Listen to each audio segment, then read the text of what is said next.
আলাইকুম। ছেলেকে আমি আল্লাহর জিম্মায় দিয়ে দিয়েছি।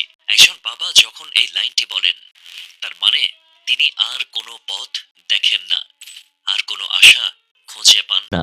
কতটা কষ্টে একটা বাবা এরকম কথা বলে যখন মানে আমাদের বা আমার বলার কোনো ভাষা নেই আসলে। তো আমাদের দেশের সরকারের পক্ষে কিন্তু মানে শুধু এ সমস্ত মানে কি বলে অসচেতনতামূলক কর্মকাণ্ড এড়িয়ে চলা বা পর্যবেক্ষণ করা সম্ভব না। এই যে গতকাল যে বাচ্চাটা সাজিদ নামে 2 বছরের বাচ্চাটা যে অ্যাক্সিডেন্টটা হলো, এটা কিন্তু মানে নিতান্ত একটা গাফলতির কারণে।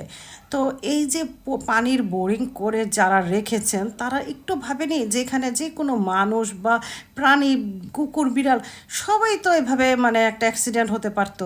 তা আমাদের তো সরকারের পক্ষে এত কিছু করার পসিবল না। আমাদের যারা আমরা জনগণ আছি, যারা আমরা সাধারণ লোক আছি, আমাদের সকলের কি উচিত হবে না যে এইগুলার সব কিছু মোকাবেলায় এগিয়ে আসা, প্রশাসনের মানে সাথে সাহায্য করে এগুলা মোকাবেলা করা? তাহলেই তো এই এই ধরনের অনাকাঙ্ক্ষিত ঘটনা থেকে আমরা মুক্তি পাবো।